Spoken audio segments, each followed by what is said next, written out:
Is OpenAI actually preparing for the robot apocalypse? Let's find out. This is the TechReview podcast powered by Axel Springer. Join us discussing the most important headlines from innovation, technology, and social media. You're listening to episode 81, recorded on October 29th, 2023. My name is Tarek Madani-Mamluk, and virtually by my side is our visionary Vincent Irmler. How are you today? I'm great. Every time I hear this, I'm really great, Tarek. I'm very excited for this episode. How are you? How are you about, I know that you're very passionate about the robot apocalypse. I can't wait. How do you feel? Yeah, that is what I wanted to hear. It's something that I always keep saying. I feel like a reality became more and more like a science fiction novel. We had this discussion, I think, in the past years in the Tech Review over and over and over again, if this is still the reality or if we are in a science fiction world or in a post-science fiction world, basically, because I feel most of the things that we are reporting in the Tech Review are even more advanced than things that you find in the classic science fiction novels. We are talking about fusion power and Mars colonization, quantum computers, and all of these things. And you can't really, if you are a time traveler from the 1960s or something, and you read the news, you weren't able to distinguish between this is reality or is the science fiction, right? We definitely are science fiction. Yeah, exactly. True. And I mean, VR headsets are basically old news. If you talk about the old Oculus Rift, this is like ancient technology from the past generation. If you like a young person has a VR headset in their hand, they say, "Oh, that's so old. It's something for like grandpa's generation." Remember when the first VR headsets were coming out, and some of them were those. Actually, there's a different word for it. You know, those headsets where you just put your phone in. Yeah, right. Then these 3 kind of degrees things. of freedom. Yeah, exactly. And these, and when those came out like years ago, and then you had the option to try them at your local, your local video game store. And now those things are gone. Nobody does that anymore because it's too much of a mainstream device already. Those were garbage. Those were garbage, yes. But I mean, like, even if you would put something there, like the Quest 3 that they're currently marketing, right? Even if you put the Quest 3 there, I don't think a lot of people would do it because it's not as unique anymore. Sure, when you put a Vision Pro there, you will go there. A lot of people will go there, but that I think is more based on, first of all, we believe that this is a next level of this technology, and also, it just has, I hope I'm using this word correctly now, it just has a lot of cloud. So a lot of people are just talking about it. But like, just putting a VR headset there, nobody will care. Right. Or AR Snapchat glasses, or those new glasses that Meta just launched with Ray-Ban together. Yeah. Nobody will care. A kind of innovation, but it's true. It does not have this buzz with it. And I think anymore.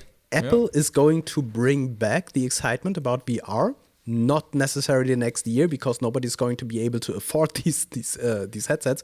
But over time, when they come to version 2 or version 3, and it actually becomes like a commodity for people to have, like we have our iPhones today, I think the hype will come back with the new features and the new platforms, and of course the imitations from other providers that will follow the new trends of spatial computing that Apple is going to set in the coming years.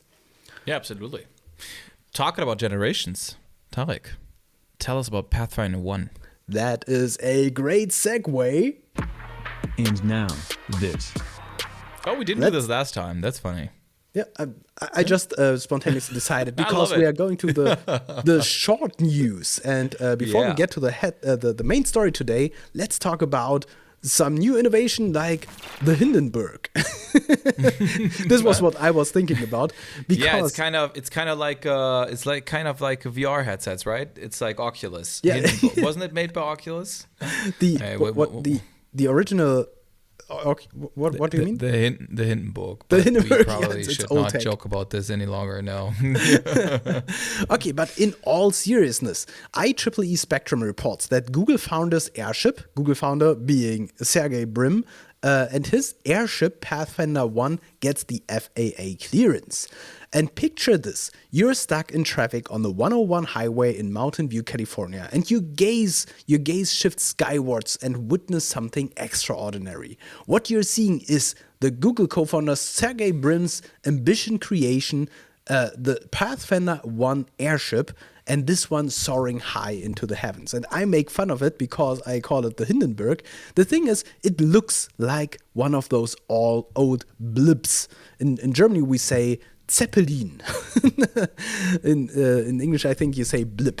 And this is what it looks like. And IEEE Spectrum reports that LTA Research, a company founded by Brin in 2015, coincidentally the same year that the Oculus Rift was released, with a mission to develop airships for humanitarian and cargo transport, received a special airworthiness certificate for the Pathfinder 1 in early September. And this certification opens the door for the largest airship since the Hindenburg. Yeah, it's not, I don't come up with this, it's literally in the article. For the largest airship since the Hindenburg to take flight, and it's happening right here in Silicon Valley.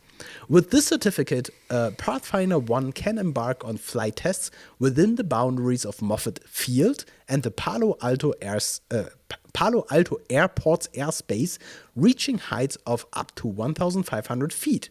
This unique opportunity allows the airship to explore the southern part of San Francisco Bay without interfering with commercial flights and from San Jose and San Francisco international airports.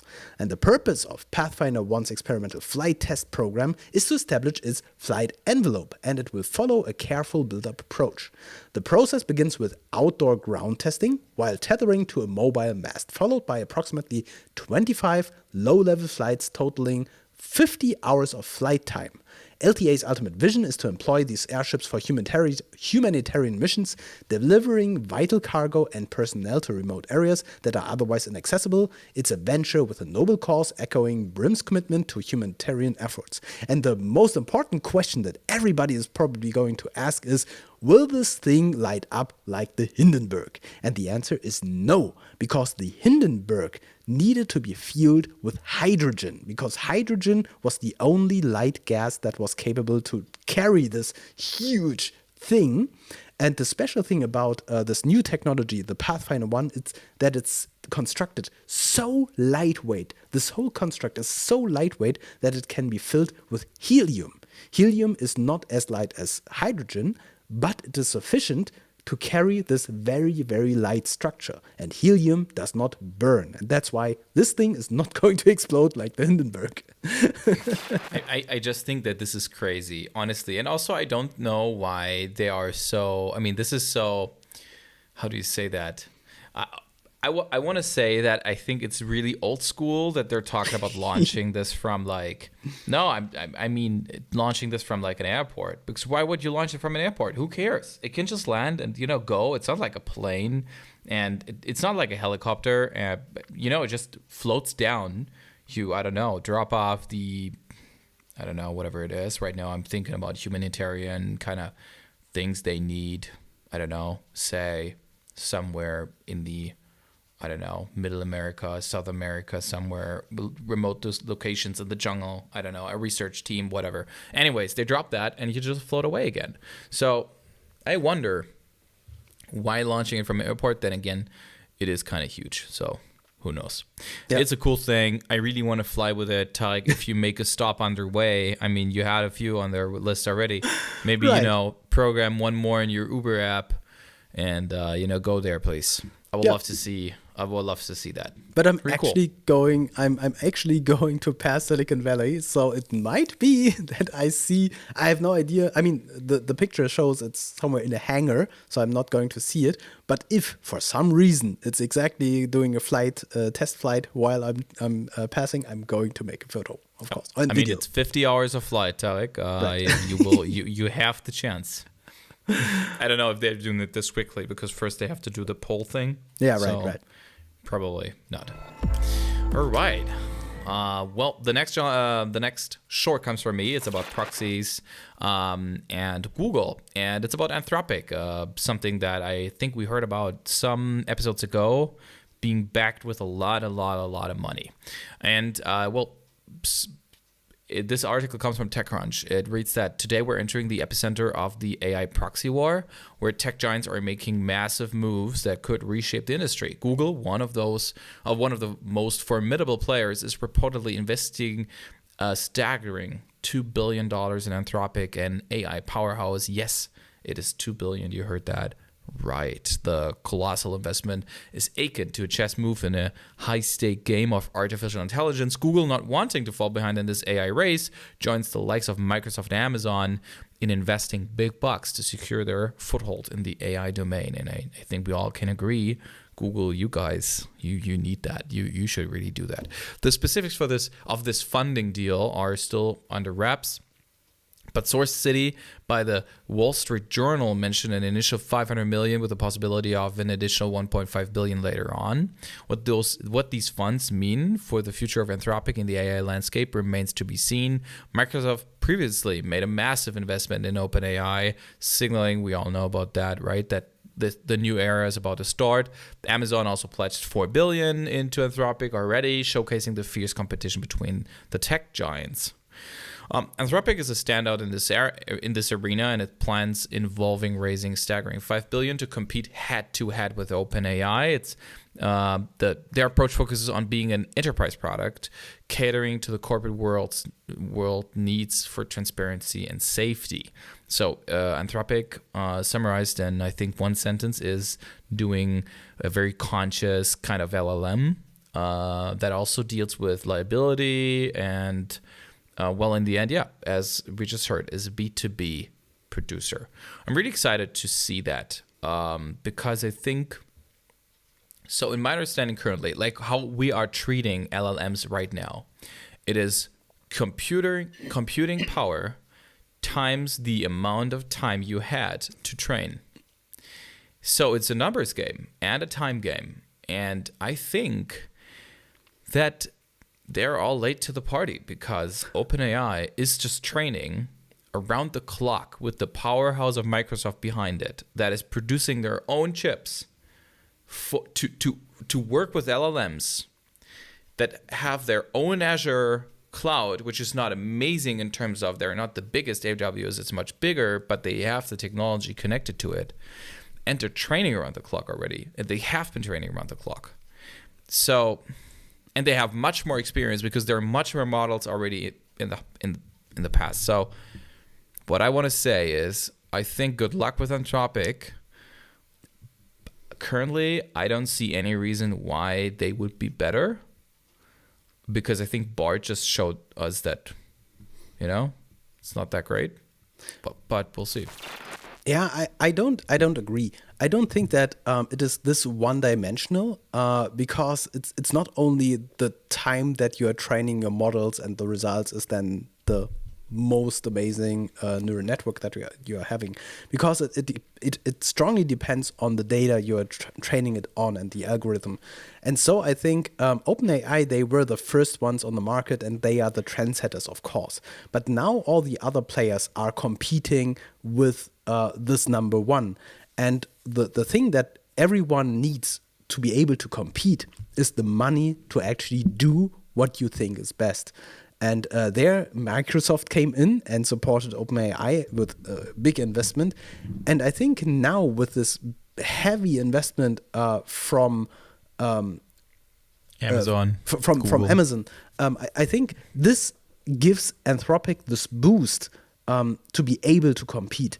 And I think for us as consumers, this can only be good because it creates this competition. And I hope that next to Anthropic and next to OpenAI, there will pop up more players with similar offerings and similar models that we can then choose from so that we can place the right use cases and the right infrastructures on the right models. And so for me, this is actually good news because this means there's more and more selection when it comes to these models to be selected from. And I'm really curious. I think Anthropic is worldwide the most anticipated new provider of LLMs. Yeah, I think so too. But also maybe because that we already saw that some of them are failing in terms of they're not as great as anticipated. So OpenAI obviously delivers what OpenAI delivers. And then there was Google, and then there's Amazon, and all of their in-house systems are kind of, I don't know, kind of tough. I mean, Titan now is, I think, better from what I know, from what we are testing. So we'll see what Anthropic will come up with. Right. I don't know. Okay, let's jump to the next article, and this one I'm super curious about. The MIT Technology Review reports this new data poisoning tool lets artists fight back against generative AI. And this sounds so crazy, by the way, when we talk about futuristic technologies. Now we are actually able to poison images and this way destroy models. Imagine having the power to fight back against AI companies that use artists' work without their permission to train their models. This power has arrived in the form of a groundbreaking tool known as Nightshade. Artists now have the ability to subtly alter the pixels in their artwork before sharing it online. These seemingly invisible changes, when incorporated into AI training sets, can wreak havoc on the AI models that rely on this data. Picture this: dogs transforming into cats and cars evolving into cows, rendering the AI outputs chaotic and unpredictable. Nightshade is a creative response to the ongoing issue of AI companies using artists' creations without their consent. The tool aims to shift the balance of power back into the hands of the artists by acting as a powerful deterrent. The recent legal battles faced by AI giants like OpenAI and Meta and Google and Stability AI underscore the need for such a tool. These companies have been hit with lawsuits from artists who claim that their copyrighted material and personal information were harvested without permission. The team behind Nightshade also developed Glaze, a tool that allows artists to mask their unique styles, preventing them from being scraped by AI companies. Glaze and Nightshade work together, adding an extra layer of protection for artists. Nightshade takes advantage of a security vulnerability in generative AI models, which rely on vast datasets, often scraped from the internet. And the tool subtly alters these images, making it challenging for AI models to function correctly. And of course, this data poisoning technique isn't without risks, as it could potentially be abused for malicious purposes. Still, significant damage to larger, more powerful AI models would require thousands of poisoned samples, given their billions of data samples. Nightshade's potential impact is undeniable. It may compel AI companies to respect artists' rights and more willing to pay royalties. And this is actually genius, because right now you have these big providers of LLMs that they make so much money that they are accepting certain lawsuits from smaller artists or providers of data because they can simply afford it. But now imagine that if you are scraping the wrong data, something that you don't have the right to, and this scraping destroys your complete model. And in the worst case, so much that you can't use it, and you have to collect a completely new data set because you can't identify which pieces of data that you used as input was actually poisoned. Yeah, but the result is that your model is completely unusable. And this forces the companies to rely only on data that they can know, that they actually know that it is not poisoned. So this is actually kind of genius. And I have no idea, or at least I expect the big model providers to develop rather antidotes for these poisoned pixels before actually respecting like the royalties of the smaller artists. Yeah, but this actually could change the way that the data is collected. Yeah, I think so too, and I also would like to see that. I think it's a bit with I think it's very similar to jailbreaking of a phone. Sure. It kind of will go now back and forth. They will jailbreak, and then they will fix this, and it will go back and forth the whole time, and we'll see. But I think it's very interesting, and I think it's a very nice foreshadowing of our major topic. Yeah. And of course, as the article said, we could see something like malicious insertion of poisoned data. If I want to attack OpenAI, I could send images in there that are officially clean. But if I injected dangerous pixels, I could destroy everything that they trained. Yeah? So this might also be some kind of corporate sabotage in the future. I mean, I don't need to tell it to you, but I'm telling it to the viewer and listener. Wait until our major topic later in this discussion, because this is exactly what we're going to talk about. Before that, however, we're going to talk one more time about Mars, and we're going to talk about NASA and aerospace. This week, NASA unveiled a remarkable achievement that has the potential to shape the future of space exploration. The NASA-funded subsurface water ice mapping project, that's a very long name, also known as SWIM, that's a very short name, that makes a lot of sense, just released its fourth set of maps, and these are not your ordinary maps. No, these maps provide us with an incredible detailed view of subsurface Mars water on Mars. In other words, they're like treasure maps guiding future astronauts to potential caches of ice buried beneath the Martian surface. Now, you might wonder why this is such a big deal. I agree. You see, Mars is a harsh place.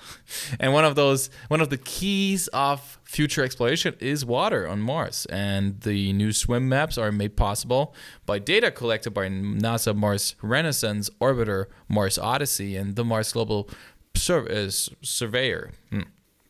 But what sets this map apart of the utilization of high-resolution cameras like the Cantex camera or HI or IC, high-resolution imaging science experiment, or Hilse, you would probably say in German. Well, thanks to those sophisticated instruments, scientists can pinpoint potential locations of subsurface water with unprecedented precision. They even discovered a massive ice deposit hiding beneath the surface about the size of a football field. This finding closer to the equator could serve as a prime landing spot for future Mars missions. The Martian mid-latitudes where the ice was discovered offers a thicker atmosphere that makes landing spacecraft easier, and who doesn't love an easy landing, especially when you're millions of miles away from Earth. What makes the subsurface ice even more exciting is its potential use. Astronauts could drill into these frozen reservoirs to extract water from drinking, and even more crucially, for making rocket fuel. Using local Martian resource is a game changer as it reduces the need to carry everything from Earth. It's like finding a hidden stash of supplies on your camping trip, essentially a game changer for future exploration. Very exciting, and maybe this is something they'll also test with with Starship. Not now, but later. We'll see. And I'm actually surprised that this data is so publicly available, because, I mean, of course, we know it's data for all mankind, right? But quite literally, yes. Quite literally. The thing is, I would have expected that this is strategically so valuable that the American government would try to keep a hold on this. Because for the whole planning of where to build Mars colonies and bases, which is in planning right now by missions from Elon Musk and NASA and everyone, this is of course crucial, and they want to be close to these water reservoirs, as you said, because it's super valuable for fuel and for keeping the astronauts alive. And so this information will be crucial for planning how and where to set down the Mars colonies and landers. Yeah, absolutely. And if you have seen, since we are talking about science fiction, right? If you have seen the TV show For All Mankind, this is beautifully set and seen in there, because they are doing exactly this. They are landing on Mars, they are building colonies, and the first thing that they are doing is drilling for resources. And for water. Exactly, for water. And this information, where are the water repositories, this is like the most valuable information that they could have. So if you haven't seen this show, it's amazing. Definitely. Now, isn't it also the, I think isn't it also the place where in the end the conflict is all arising about, like why the series is still going on? I recall that very specifically. That was it's a major thing. Go watch it. Exactly. All right. And now, this. Let's continue with our leading story today. And we want to talk about OpenAI and their preparation for catastrophic risks. Forbes reports that OpenAI is launching a team preparing for AI's catastrophic risks, like biological and nuclear threats. Yeah. And by the way, when we are talking about science fiction, yeah, it's there. OpenAI, one of the pioneering organizations in artificial intelligence, recently announced a crucial initiative called Preparedness. Now, what's Preparedness all about? It's a team within OpenAI dedicated to overseeing the development of what they term frontier artificial intelligence models. These models are highly capable but come with potentially dangerous abilities. The primary mission of the Preparedness team is to watch out for catastrophic risks across various domains like cybersecurity and nuclear threats. They are keeping a close eye on AI models, ensuring that they stay within safety boundaries that OpenAI is firmly committed to. You might wonder what these risks might look like. Well, the potential to persuade humans through language or perform autonomous tasks is one concern. But it goes beyond that. They are also keeping an eye on those extreme scenarios known as extinction-level threats, such as pandemics and nuclear warfare. And to lead this critical initiative, OpenAI has brought on board Alexander Madry, the director of MIT's Center for Deployable Machine Learning. He's taking a leave from MIT to head up the Preparedness team. Another significant task is creating and maintaining what they are calling a risk-informed development policy.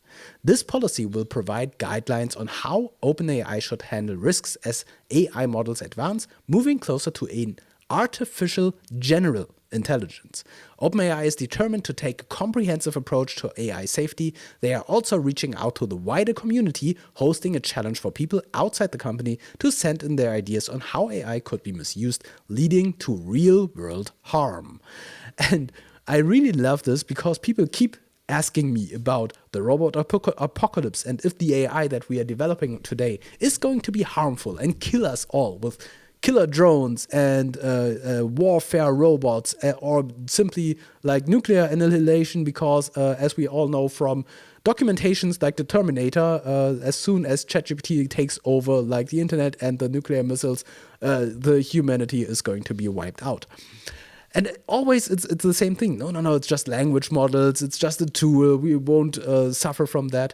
But if we see like the world leader OpenAI forming task force that are evaluating things like nuclear war and pandemics and like the worst case scenarios, I think, yeah, we probably have to talk about that.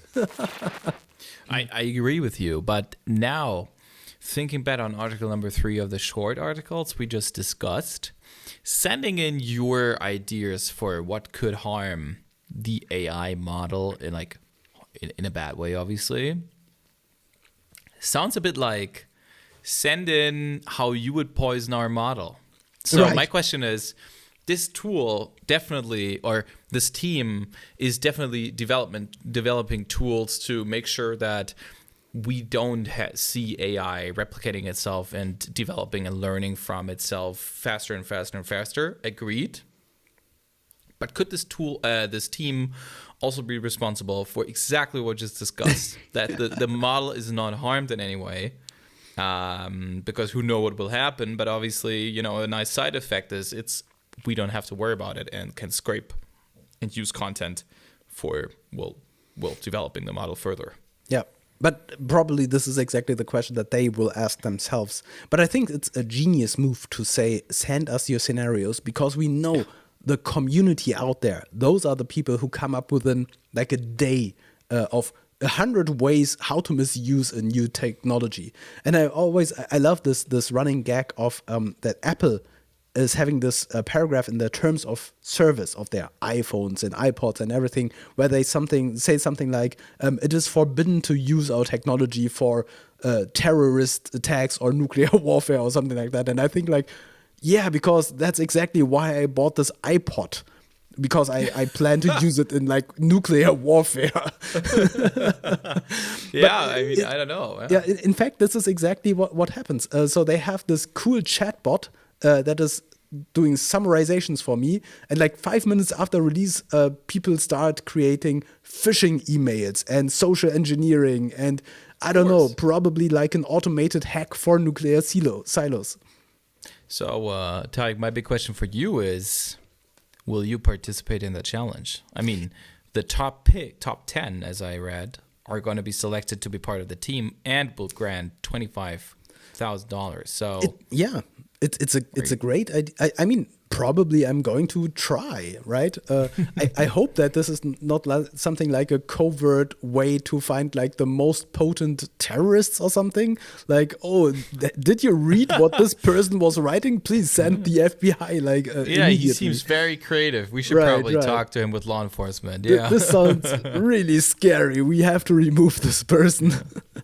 But I do like the idea of asking, just as you said, I do like the idea of asking the community, coming up with the most obscure and bizarre things, because obviously what's going to happen most of the time is not going to be straightforward, right? So if somebody is trying to attack the model, taking over, I don't know, source code, parts of the source code of OpenAI's GPT engine, or I don't know, anything, they need to think of, it's not going to be straightforward. It's going to be difficult and very, I don't know, particular in what it does, etc., etc. And I think this is the best way, asking the community, because surely they will come up with the craziest things. So really cool, OpenAI, really cool. And one thing that everyone needs to be aware of, especially our viewers, because if you are watching the tech review, you are amongst the most informed people. You are the most informed people, not among. You are you are the most informed people. So don't forget to subscribe, right? But one thing that you need to be aware of is that these potential threats are not hypothetical.